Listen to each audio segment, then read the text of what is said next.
বিহারে সফল ভোটার তালিকা সংশোধন। নির্বাচন কমিশনের এসআইআর প্রক্রিয়ায় ভরসা বিহারের জনতার।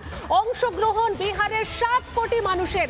এখনো পর্যন্ত যোগ দিয়েছেন 99.8% ভোটার। বাকি কাজ শেষ হবে 1 আগস্টের মধ্যে। বিহারের সফল ভোটার তালিকা সংশোধন এবং এই সংশোধনে যে ছবি উঠে এসেছে সেখানে দেখা গেছে প্রায় 52 লাখেরও বেশি ভুতুরে ভোটারের নাম বাদ পড়েছে এবং আরো কত ভূত বাড়বে বা কত ভূত আরো বাদ পড়বে সেই পুরো ছবিটা কিন্তু স্পষ্ট হয়ে যাবে 1 আগস্টের মধ্যে। নির্বাচন কমিশনের এসআইআর প্রক্রিয়ায় ভরসা বিহারের জনতার। অংশগ্রহণ বিহারের 7 কোটি মানুষের। গবেষক জিষ্ণু বসু তিনি ঠিক কি বলছেন একবার শোনাবো আপনাদেরকে। স্পেশাল ইন্টেন্সিভ রিভিশন ভোটার তালিকাকে বিশেষভাবে সংশোধন করার জন্য প্রক্রিয়া। এটা এই প্রথমবার হয়েছে এরকম কিছু নয়, এর আগেও হয়েছে, 2002 সালেও হয়েছে।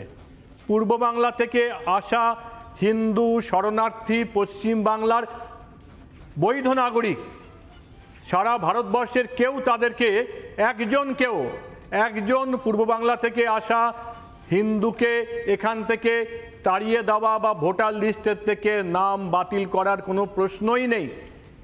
প্রশ্ন কোথায়?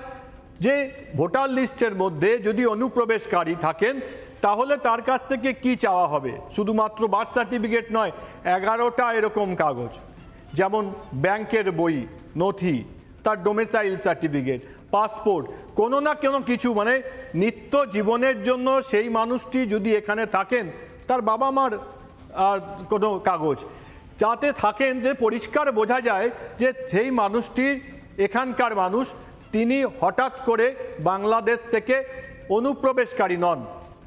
আবারও বলছি, অনুপ্রবেশকারী এবং শরণার্থী দুটো সম্পূর্ণ আলাদা বিষয়। এটা নিয়ে যাদের ভয়ের বাতাবরণ তৈরি করছেন তার একমাত্র উদ্দেশ্য হলো যে কায়েমি রাজনৈতিক স্বার্থে ভুয়ো ভোটার, রোহিঙ্গা ভোটারদের দিয়ে তাদের রাজনৈতিক উদ্দেশ্য সাধন করা। সেটা যেহেতু এই কাজের জন্য বন্ধ হচ্ছে, তার জন্য সাধারণ মানুষকে মনের মধ্যে ভয় ঢুকিয়ে দেওয়া হচ্ছে।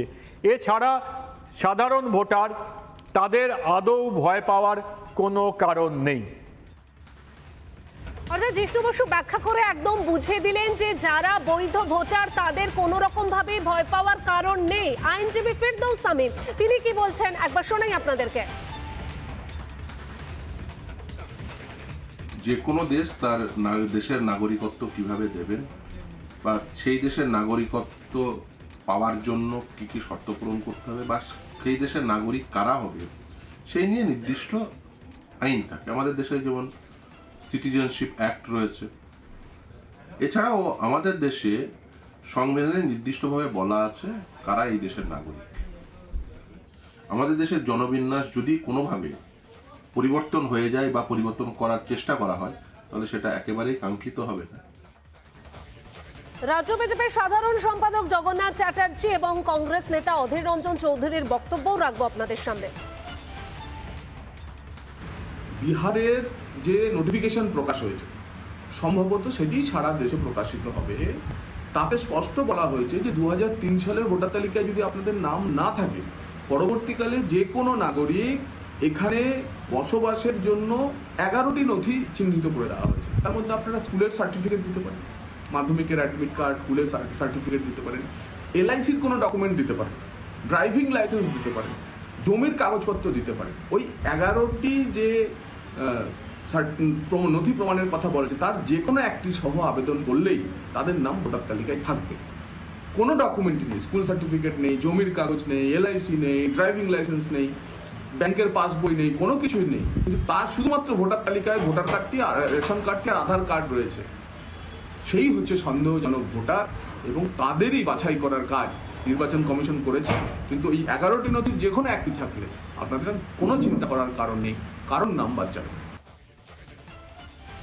যে 11টা ডকুমেন্ট চাইছে না নির্বাচন কমিশন, সে 11টা ডকুমেন্ট সকলের কাছে নেই, ফলে সব ডকুমেন্ট সকলের কাছে থাকে না।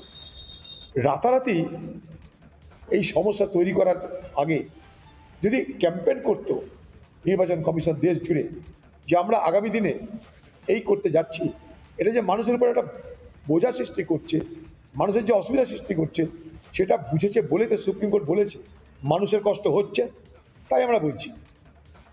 নানা ধরনের কন্টেন্ট দেখার জন্য লাইক করুন, শেয়ার করুন আমাদের ফেসবুক পেজ, সাবস্ক্রাইব করুন আমাদের ইউটিউব চ্যানেল। পাশাপাশি অন্যান্য ব্রেকিং নিউজের জন্য অবশ্যই চোখ রাখুন রিপাবলিক বাংলায়।